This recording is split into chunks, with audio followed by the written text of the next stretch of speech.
of experience with Woz. He's been awesome to work with.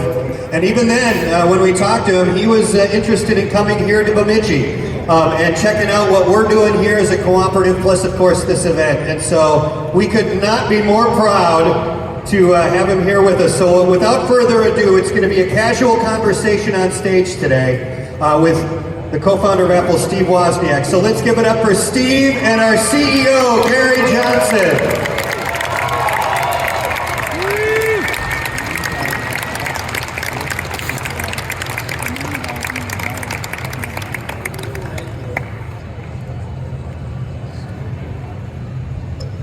Wow.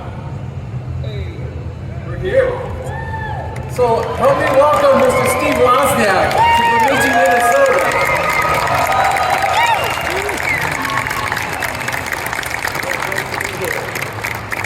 So obviously this is a dream as a young techie guy, and surrounded by like-minded people who are also techie folks here. I know what it means to have such an icon of innovation globally here with us in Bemidji, Minnesota, and helping be part of this Gigaton Gaming Championship and our new event, this Texpo. So thank you very much for being here. Great to be here. Land of Lakes, land of hockey. So speaking of hockey, that was a great segue. Before we get started, we're gonna have a little Q&A session here with Woz. But before we do that, I wanna give you a gift. So you are standing at the home ice of Division I Bemidji State University men's and women's Beaver hockey program. So we thought it would be fitting. I know you're a hockey fan. We were just talking about that backstage. How about a Beaver jersey properly named for you? Oh, thank you, thank you.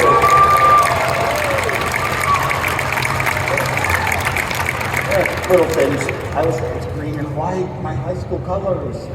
But your mascot's the Beavers, and our mascot was the Mustangs, but there's a school in one far out state that's called Emerson. I think it's in Virginia or something. Emerson College, green and white, and their mascot is the Mustangs, like our high school. Perfect. So I don't know, little coincidences add up, you notice things, especially if you're a game player. All right. Well, we have about 30 minutes, or a little less than that. I know we could do this for hours. And I'm pretty sure Woz could do this for hours as well. There's so many things that I would love to ask him, but we have narrowed it down to a reasonable amount. And but before we'll get into talking about the early days of Apple and just Steve's innovation and how he really drove that for not only our country but globally, the whole PC revolution. We're going to get into that as much as we can. But I thought first, you may or may not know that Woz has quite a sense of humor, and so it tied that to the fact that, of course, about 71 years ago, our cooperative was formed as a telephone company. So we have telephone company roots, although as you'll see around here, it's all about fiber broadband and internet these days. But knowing that we have that little bit of a history as a phone company, and knowing some of the shenanigans you have pulled along the way, I thought we could talk about the blue box. And particularly somebody named Berkeley Blue. Can you help us with that story? Sure. I grew up very advanced in technology, analog technology. I could have been a TV engineer, and digital technology. Don't ask me how I ever discovered these things. Very, very young age when they were not around, no bookstores or anything. And so interesting things just grabbed my attention. Interesting people, new devices, the sort of things you read about in sci-fi books almost. And then I read an article and it was about these people, it was fiction. And it's about these engineers that would set up networks across the country and the world, and they could make free calls with a thing called a blue box by putting tones into their phones. But back then there was one phone company, Ma Bell, and it was a monopoly. And no other companies could make phones or answering machines or anything. No other companies could sell them. You couldn't build a device that plugged into your phone outlet in your own home. And this was a fiction article, and halfway through it was so interesting because it was engineers, techies like myself, and I called up Steve Jobs, and I read him, I started reading him halfway through the article, and I said, there's something wrong. It sounds too real. And we did a little research. I worked at a couple of young kids do research on that to find weaknesses in the phone company. Stanford Linear Accelerator Center, the top physics research place in the world, and the smartest people in the world don't lock doors.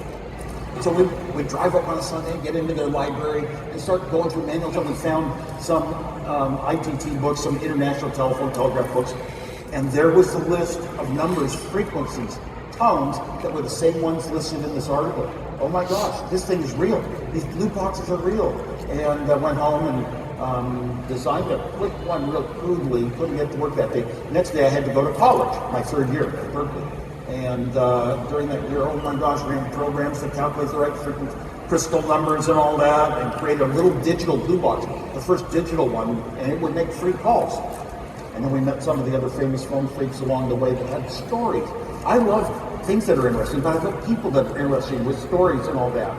And I took the name, if you were a phone freak in those days, you had to have a name, and my handle was Berkeley Blue. Steve Jobs was Oaf Tobark, and nobody used their real names. And the thing is, I didn't want to do this for money. I've always been against ripping people off. So I would get on and explore how I could talk a London operator into thinking I was a New York operator, transfer the call to a Tokyo operator, and back around the world, and we'd answer it in the next phone in the next dorm room, and you talk in one, it'd be a second later before you heard it the other. I liked playing with the system and mastering the weaknesses of the phone system, but other people just wanted free calls to call their girlfriends. When I called my family relatives long distance cost a lot of money back in those days. I would call them long distance, but I would pay for it on my dorm phone. When I made my real calls, I made sure the phone company got its money. So I thought I was sort of ethical, but the trouble is Steve Jobs said we should sell these. And looking back, all the ones we sold were the people ripping off the phone company. So I feel a little, I don't know, embarrassed or something about that. So you were the ethical phone freak.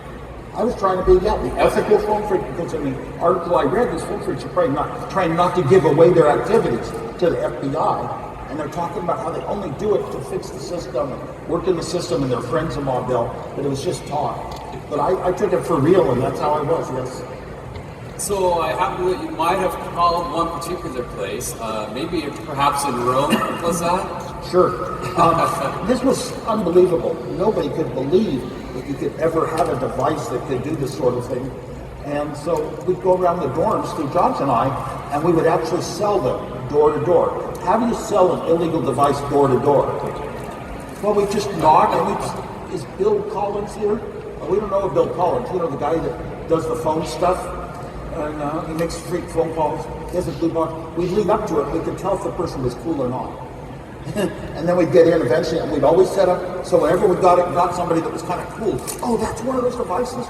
I'd say, okay, 7 o'clock tonight, get everybody you know that knows somebody in a foreign country, and have a meeting in this room. And we'd show up, we insisted that they tape record every single demo we did for an hour and a half, and I'd be the MC doing all the little fun magic, because it was magic. And every one of those, we wound up selling a blue box. And one time, sitting up with a guy, he wanted to buy a blue box, and I remember sitting on his dorm room floor, and his phone is there, and I called Italy inward with my blue box, and I asked for Rome inward, and I asked for the Vatican, and I said, "This is Henry Kissinger. I'd like to speak to the Pope." And they said, "Oh, he's not up. It's 5:30 in the morning here." I said, "I'll call back in an hour." So when I called back in an hour, I used a little bit of an accent, you know, I'm Henry Kissinger with Richard Nixon at the summit meeting in Moscow. And I got to the bishop that was going to be the translator, and he said he just spoke with the real Henry Kissinger. Oops, busted. I gave him a phone number back in the United States, and it was one of these loop-around numbers they had back then. And so he'd call that number, and I could answer it by calling a different number, but he wouldn't know my real number. I don't know if the Pope ever called back. I doubt it. And I know this is one of 1,000 stories we could share that are just hilarious, but really illustrate your passion for technology at the same time. One great one came out of technology was I've been a ham radio operator since 10 years old. And so building a little transmitter on the TV bands, we tune it with a few little cheap parts out of a transistor radio, tune it with my thumbnail, and whoa, the TVs in our dorm would go black. Well, there was only one color TV on campus. This is back a long time ago. One color TV you could go watch at night. It was in a basement of a girls' dorm, Libby Hall. And we'd go over there. I turned on my little jammer in the back row, you know, a little 9-volt battery and a little electronics. Turned it on, and it didn't blacken the TV, it just fuzzed it up a bit. And then a friend of mine in the front row whacked the TV, and I made it go good. And so every couple of minutes I'd make it go fuzzy, and he'd whack it harder and harder to make it go good. And then for weeks they stationed a person in a chair right next to the TV, whose job it was to fix it when the TV went bad, turning the dials and all that. And then if they turned the dials, I'd make it go good, and when they pulled their hand back, I'd make it go bad. So I started controlling their bodies. I got them once to have a foot up on a chair and a hand on the middle of the TV to make it work. They watched the last half of Mission Impossible with a hand in the middle of the TV. Another time I got a guy to stand up on a chair on his tiptoes, holding the antenna in the air to make it work. And had a lot of fun in college. You know, fun with technology makes technology that much more important in your life. Love that. So we're here in probably what is the Midwest, one of the Midwest's largest gaming events, and I'm excited that you'll be walking around later, checking it all out. But I know you have an early connection and thoughts on gaming and what gaming can really represent and what it can do. I mean, I'm wearing the Atari shirt with your Breakout logo over the top, because I know that was an early game that you introduced to Atari and then onto the Apple. But can you talk about gaming, your view on gaming, and just the benefits? Well, of course. I developed my philosophies of life kind of program myself when I was, 17, 18 years old, and read an article about a guy named Sumner Redstone, who ran Viacom, and he was going around buying and selling $50 million companies. That's like $500 million today. And I thought, would I want to be that guy, or I want to be the guy who just laughed about my TV jammer joke. The day I die, I'd rather be the one laughing. And so I said, life's not about accomplishment, it's about happiness. And what is happiness? Feelings. Smiles minus frowns. Do things that make you smile. You know, whether it's jokes, pranks, making interesting devices, going to movies, concerts, music was a big part of my life. And frowns, how do you avoid frowns? I came up with a lot of clever things. Don't argue. You never argue with anyone. It's non-competitive. I'm not a really competitive person. And and you just wind up not frowning. Look at the things that make you frown. Like your car gets skipped and dented. Don't frown about it. Just be constructive. Go and get it fixed. Think that way. So I've managed to do that my whole life. And anyway. So what do you think Breakout represented in terms of, I know gaming was a big part of... one of those things for fun. Yeah. That was for fun. Oh my gosh, I loved playing all the little early games that were coming out. And the arcade games at Atari, when I was around doing my stuff, they were all black and white games, and they were hardware, means 150 chips, 1,000 wires, and you have to get the right signals on the wires that operate TVs. And that was where I designed Breakout for Atari. And but so that's a lot of the fun was in gaming, and then playing the games at home. Always became a big part of my life. As a matter of fact, when Tetris came out on the Game Boy, you can go see the movie Tetris on Apple TV now. But when it came out on the Game Boy, I wasn't quite getting it at first, and then my young son, who got better than me at Mario Land. He would tell me, oh, here's what a Tetris is, here's how you get it. And I started playing, and I thought I was really good, and then I still wasn't getting as high a scores as my friends. They told me, oh, if you start at a higher level, you get higher scores. Started at a higher level, I started getting the highest scores of anyone I knew, and I would mail it into Nintendo Power magazine. This is a magazine that keeps track of all the Nintendo games, top scores, and you'd have to take a picture and send a photograph in back in those days. And I was always top of the list. Steve Wozniak, number one. Steve Wozniak, number one. And then they stopped printing it. They said, we don't want to print your name. We want new people to get their names in. So what would you do? I spelled my name backwards. Steve became Evans and Wozniak became Kainzow. Evans, Kainzow. And I sent it in. I thought if I picked the same city, Los Gatos, California, they'll be suspicious. And so I used the next city over, Saratoga, California.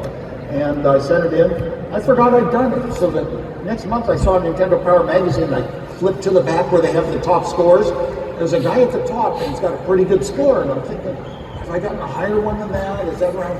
Where's my range? And then I said, oh my God, he's a foreigner named Evans Kainzow. And then I saw Saratoga, California. I said, oh my gosh, and he even lived close to me. I got chilled. And then finally, I remember doing it. But you can buy that copy of Nintendo Power Magazine. It screens out at the top. How are you doing? So it was kind of nice. I only played a few games really intently in my life, and got extremely good at those two. Defender was the big one. But arcade games, you know, you think about games and how important they were, and that was sort of my upbringing. And when I developed a computer that was going to change the world and made all of Apple's profits for the first 10 years of Apple, one computer, the Apple II.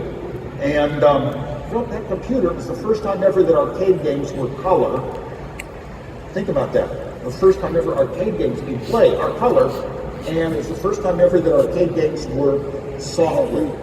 A 9-year-old could program a decent game in one day instead of a skilled engineer taking a man-year to hook up all those wires and get them working. So that was a big step for gaming, and that was really the intro for Apple. If you were going to have computers in the home, they weren't going to do inventory levels in your home. They weren't going to do hiring and sales figures. They had to be fun for games.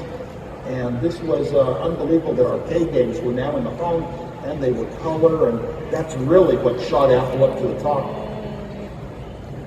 So I don't know, I'm glad for that.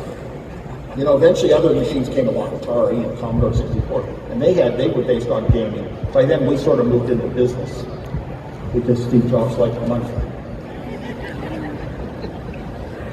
Okay, probably. All right. Backup. I always had a rule. I taught classes of middle school and elementary school kids for 8 years of my life, full time, meaning, you know, all day long, 7 days a week at one point. And I taught them no press was ever allowed near students. And I had a rule. I had one strict question.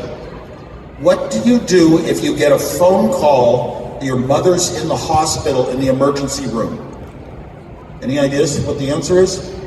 Back up your computer and get to the hospital. And that was the standard question in my class. I believe backups. So we are surrounded by tech enthusiasts and innovators. In fact, that's the whole purpose of this event, right? Is to gather people with those types of interests and just look at the potential that is here on display for us. But as one of our most noteworthy early innovators, can you talk about just that passion and that drive that you had to produce these things, to make efficient hardware, to write efficient code, and just what that meant to you as a person? Certainly. When I was, you couldn't find out what was in a computer. And I found a journal, an engineering journal, when I was very young, like 10 years old. And oh my gosh, these ones and zeros, binary, you can add numbers, subtract them, you can do this. And how does a computer work? It became like, this is going to be my lifetime passion. How do computers work? How do you build a computer? I'd already built lots of science fair projects, and there's no books. There's nothing you can find about it except that journal. And it taught these little things called logic gates, and little logic gates like a wall switch. If you connect a bunch of logic gates the right way, you can add numbers and do more powerful things. And so I had the incredible science fair projects, winning incredible awards at a very, very young age. By 8th grade, I won the best electronics project in the entire San Francisco Bay Area, even though I was competing against high schoolers. So I was only in 8th grade. So I just loved other people seeing the amazing things I could do. By the middle of high school, I found a manual that described the innards of a computer. And I said, oh, can I design it with all these little logic gates I taught myself in elementary school? And I sat down on paper, and it took weeks and weeks and weeks trying to figure out how you would design a computer. There were no books on it, I had no manuals, and I finally came up with solutions. And then I got more manuals by going down to Stanford Lean Accelerator Center, more manuals sent to me from new computers from Varian, from IBM, from Hewlett-Packard, from Digital Equipment Corporation, from Data General. All these companies were putting out mini computers around late 60s. And I would design every one of them. I got to where I could design any computer. Give me the description, the manual. I'll go through, I'll study it, and within 2 days, I would have a design done. Now, I would just sometimes I'd go to sleep at night saying, oh, it's 78 chips, could I possibly save a chip or two? Because how do you make it better? You're not in a class where you got a grade and you're done.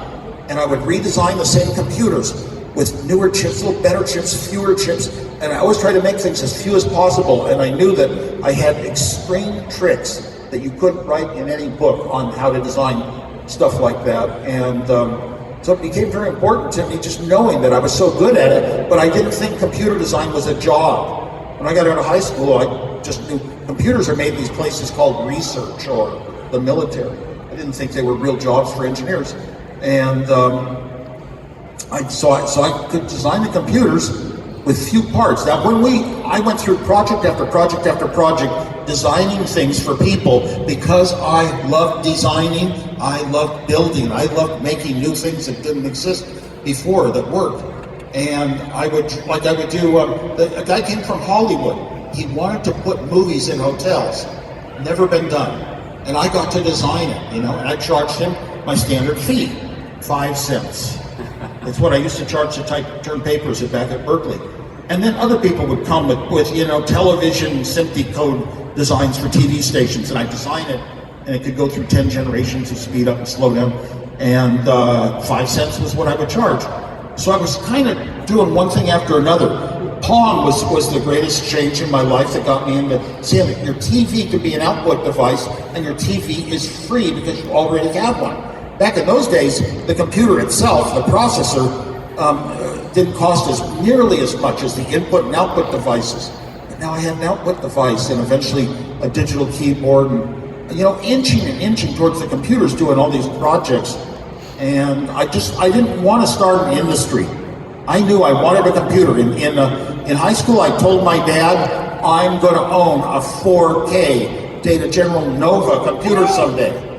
And I had posters of the Nova on my wall in my bedroom, and it was 4K was the minimum you had where you could type in a program to get answers and solve things. I wanted that level of computer. And finally, I saw the path to getting it was through the microprocessor and as a little brain, and I put it on a terminal I built to get on the ARPANET. The ARPANET was the beginning of today's internet. And back then, the ARPANET had 6 computers. MIT, Stanford Research Institute, University of Utah, UCLA, UC Santa Barbara, and so on. And I could get on, and just from my home, I could get on and visit all these computers as a guest. And now I just added the brains, a microprocessor and the right kind of memory, and I had an affordable computer of my own. And I started showing it off at the Homebrew Computer Club. Steve Jobs wasn't around. He was in another state. He didn't even know it existed.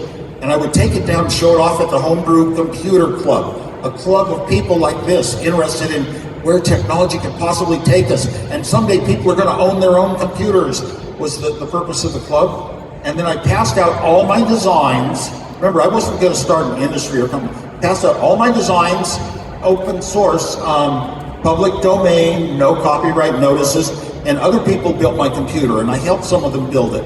And then Steve Jobs came into town. And they show in a movie with Ashton Kutcher playing Steve Jobs, they show him grabbing me in a basement with my computer and taking me down to a club to show it off. What? I've been to the club every day since it started. Steve Jobs had never been there. Didn't even know the computer existed. I took him down. That's the true story. I don't really go out to promote myself, but I gotta tell the truth. And he came down and he saw all these people gathered around me doing my little demos, and he said, we should start a company. That's what he said. Well, he'd been turning my inventions into money for both of us for about the last 5 years. Start a company. I will not ever go back on the company I worked for. I am so loyal. And that was Hewlett Packard, and I was going to be an engineer for life. It was a company you could be an engineer and not be forced to move into management. And that was my goal. I told everyone, I'd be an engineer at Hewlett Packard for life. I'm not going to give that up. So I presented the proposal for the personal computer to my group leader and section leader and lab manager. We were building the little handheld scientific calculators that were making HP rich when everything else was failing in the world. And I proposed it, and they turned me down for the first of 5 times. That's the big companies didn't see these personal computers as being worth a lot. So but eventually I got turned down even more for building bigger, more expensive things, Steve Jobs, and I went into business with a computer that we knew was temporary, called the Apple I. But the Apple II was the computer that would change the world, and it was. All of Apple's revenues, the only successful product we had for the first 10 years of the company. That's the computer that made Apple, the Apple II. Color, it was the first time arcade games with color and software. Well, I appreciate that journey you just took us on. It's, you think HP ever had regrets when they saw what this vision is and what it turned into in terms of Apple and owning personal computers? And well, you owned an Apple II. Yeah. My purpose in putting this computer out was really, I did have to make a huge change. I did have to turn down the big money at first. And then after that, after I turned down the big money, I got this idea. A friend said that you could start a company, be an engineer, and remain an engineer and get wealthy, get rich. So I said, okay, I'll start Apple. I can be an engineer. That was the important thing to me. Not starting the company, not getting rich, not the money. It was other engineers would look over my shoulders and say, how did he do this stuff? So far out of the book. I mean, color television there were books written about it. It was a strong mathematics. You used differential calculus to design television circuits and feedback loops of red, blue, and green color and how it was done. And then something popped in my head. I'd been 4 days and nights without sleep designing Breakout for Atari. And what popped in my head was that you could, the signals on a color TV of the old days were like sine waves on a wire going plus and minus at the right speed. And I said, wait a minute, what if I took these little digital ones and zeros and put them on the wire and then went up and down at the right speed? Every color television would think it was color, although it violated any mathematical principles of color TV. And I just like trying to find weird solutions that don't exist, deliberately trying to think out of the box, and that was my life. And that color is one of the reasons. Apple's first logo had 6 colors on an apple. 6 colors. That means that every single time you print anything for Apple, any brochure, any advertisement, you have to have 6 layers of printing with 6 colors. So we've talked about this amazing evolution of computing and your vision to have computers in everybody's hands, and that's what was driving you, and not the money and not the fame, although those would come. But I want to pivot a little bit to communications, because there's also another fun story from your history. So back it up long before Apple, and recognize how we are now building a fiber network, a gigabit network across 6,000 square miles in Minnesota. What communications have become. But if we back it all the way up to your neighborhood when you were a young man with friends in the neighborhood, can you talk about how you created pretty innovative communications between your friends? Oh, sure. There was a telephone man. He gave us a spool of wire, and we ran it down the fence, and we took our bicycles down to Sunnyvale Electronics and bought microphones and speakers and batteries, and then we ran the cable over a couple of street lights over to another friend's house, and now we had our little house-to-house intercom. No parent set us up to this. No parent knew what we'd done and created, actually. And we could wake up at 2 in the morning and press a button and buzz a friend and say, hey, time to go out and toilet paper a house, or whatever the need was. Yeah, that was our house-to-house intercom, which is pretty cool. Also, when the phone company, Ma Bell, finally got broken up, and it was now legal, this is about the start of Apple. It was now 1976-ish, 7-ish. You could now attach your own devices to the phone cable if you knew how to do it. So I hired a famous phone freak, Captain Crunch, to work at Apple and design a board that could. I had an answering machine called Dial-A-Joke, the first Dial-A-Joke in the San Francisco Bay Area. Had to rent this expensive machine from the phone company, and it was the most called single line number in the country, because I kept my jokes so short. I get 2,000 calls a day on the Codaphone 700, and it would go, every call would go in my Cupertino apartment. But I loved humor and intelligence. I thought, could a computer be used to control an answering machine, control a tape recorder, and serve itself as an answering machine now? And so John Draper sort of knew the voltages in all of the phone circuits and came in and designed this thing he called the Charlie board, and it could dial touch tones, but if an answering came back, whatever the tones were, just in BASIC, you could type a few little commands into BASIC, and it would listen for a certain tone, and it would say, oh, it didn't get through, hang up, try again. It was 12 years before modems could hang up when it got a busy tone. 12 years before they could do that. Otherwise, you had to sit there and wait for, like 30 seconds to find out that it didn't answer, and then try again.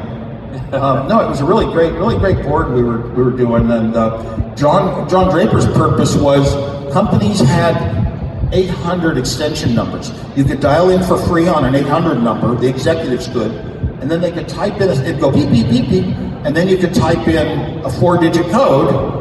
And if it went through, you got to dial out on an 800 call. So this was kind of a way to make, free calls anywhere through the system. And John Draper had his Apple II dialing 5,000 calls a night trying to crack the code. So he'd crack about 1 a night. And the phone company cut his phone line off because normally they have an index of how many calls don't go through. And normally it's 30%. It jumped up to 80%. All from his apartment, and it was kind of fun. I thought of modifying his program a little. I did once. So instead of calling these 800 numbers, after a little amount of time, I started calling Steve Jobs' number, thousands of calls a night. And I also thought about changing his program so he would either get billed for the calls or get caught, and I didn't do that. So you see so much change in the world of communications, just like computing. What are your observations as you see what's happening with broadband now, and you see the types of networks like our company has built, and what does that mean? I know you have your own experience with broadband where you live, but thoughts on the impact that networks like this and capabilities like this is having? Sure. Oh, I ran servers for companies, for famous musicians, for famous people, hackers, right out of my home in Los Gatos, California, in the early 90s, mid 90s, and I was king of the hill. I could run a server, and that's because I could afford a T1 line, 1.5 megabits, enough to serve data. And I also shared my T1 connection through a little radio system after 1 year with the local middle school that shared it with all the elementary schools through radio, and the radio paid itself back over the phone company T1 lines, paid itself back in 8 months and worked for 6 years. Nobody touched it. Now the thing is, everybody was dial-up. How could I run servers on 1.5 megabits? Everybody was dial-up back then, 4800 baud, and now it turns out, DSL came and got fast enough, and the schools went to DSL, and cable modems came, and now I was low man on the totem pole because my phone company is one of the phone companies in the United States that never upgrades. When I was a phone freak in college, this phone company in Los Gatos had a reputation for being way behind the times and had features you could take advantage of. So I live in the one part of Silicon Valley that has no broadband. I have lived there. Yeah, this has been for ages. I've talked to two FCC commissioners, the two that were commissioners when they approved net neutrality, the only times I've ever gone to Washington in my life. But I've talked to them privately in their office about this story. This phone company never upgrades. They don't run DSL up our street, or they got up to 300 kbits per second or something stupid. I would download an iTunes movie that I wanted to see, and it would take 7 hours. My wife and I many times drove 5 minutes to the Apple store in town, parked, got on their network at midnight, and downloaded till 4 or 6 in the morning. Okay, I mean, this is how it is. Now we pay a huge amount of money, a very large amount of money, and we get 10 megabits through a microwave connection. Only 10 megabits, but at least we can watch movies now. Funny thing is, I look at Paul Bunyan and all this, and fiber speeds.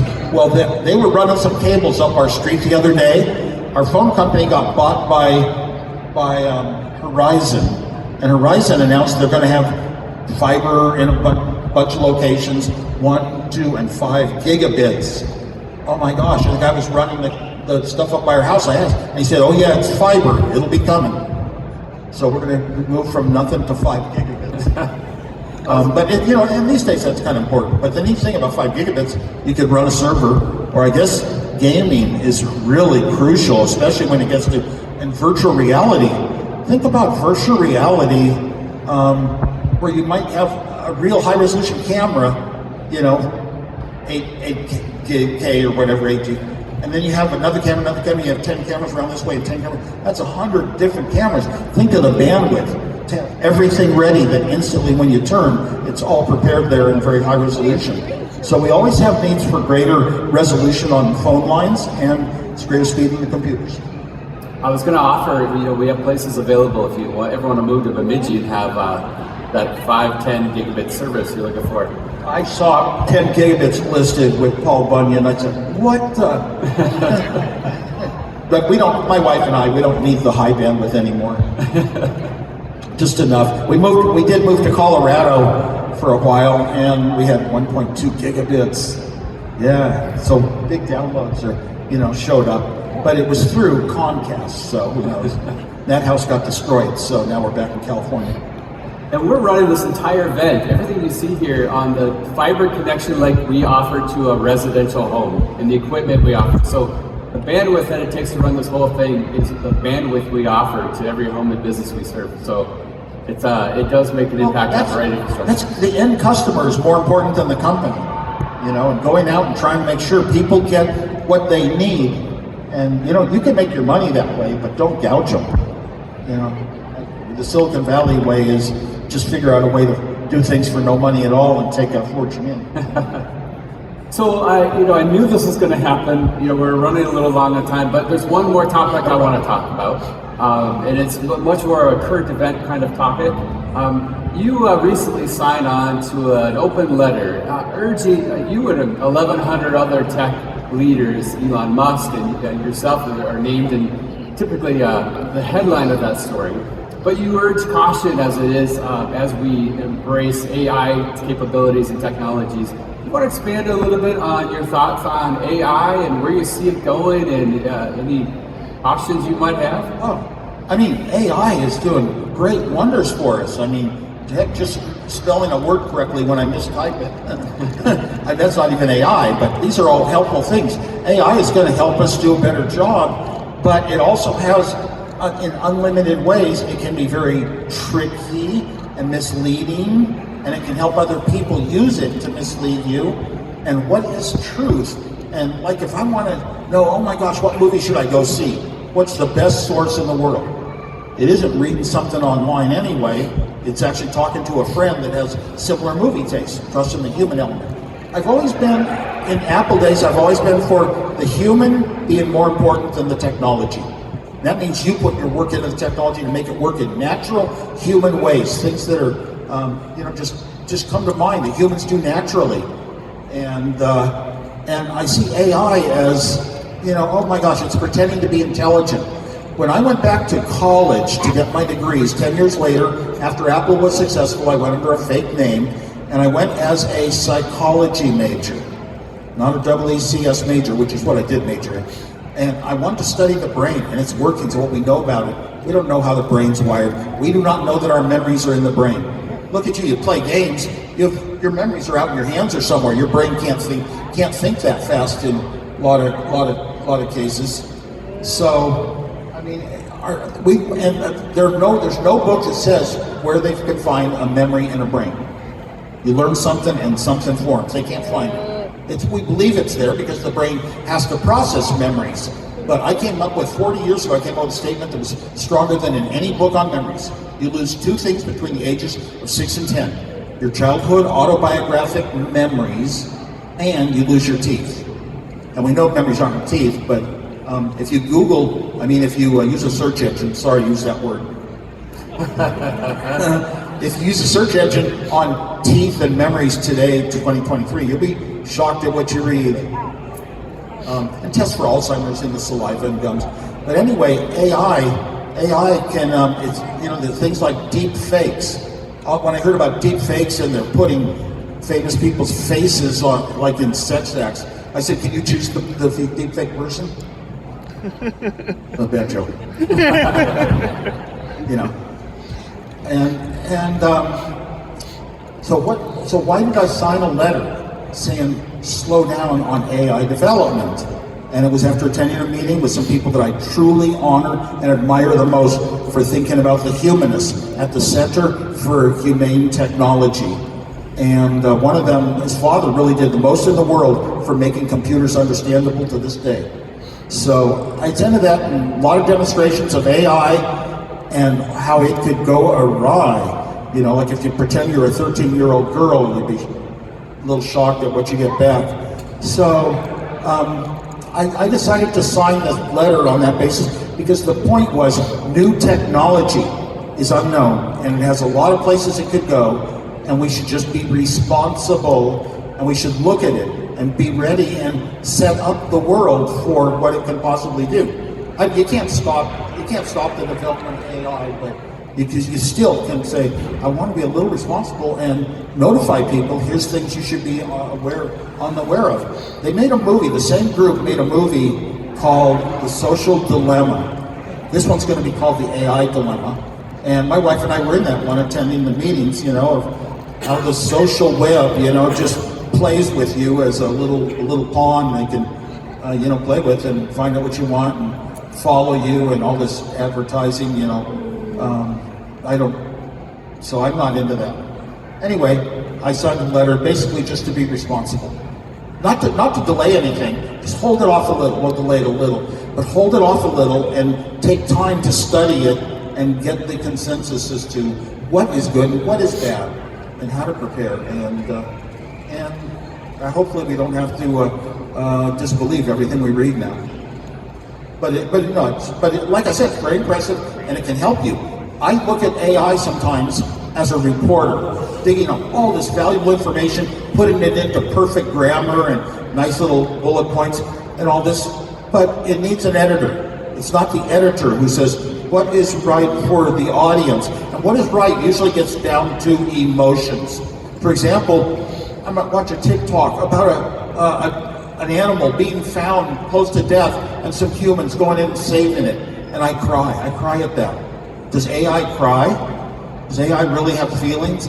We look at art, and a lot of art touches us in certain ways. And it's that feeling side that AI really can't replicate. So it's going to be of assistance to humans, but it's still our world.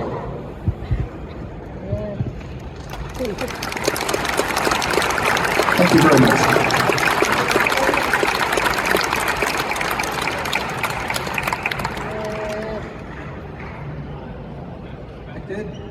We're running out of... When I say humans versus technology, I also think of it as love versus money. You can go on. Well, I think that's a fabulous place to end our conversation. I knew we'd run out of time and have much more to talk about, but I want to be respectful of our schedule today and your time, so thank you very much. I can't tell you what it means to me personally. As somebody that benefited directly by the technology you created, the career I've had, and then I just look around this room and I see so many people like that have so much opportunity, in large part because of their skills and the technology opportunities, and I think you started all of that, so thank you so much. You don't know my personality so much, but this is one of those places I get here and I say, oh, I'd love to live here if I didn't have such a busy life. But back home. All right, thank you so much. Thanks, everybody.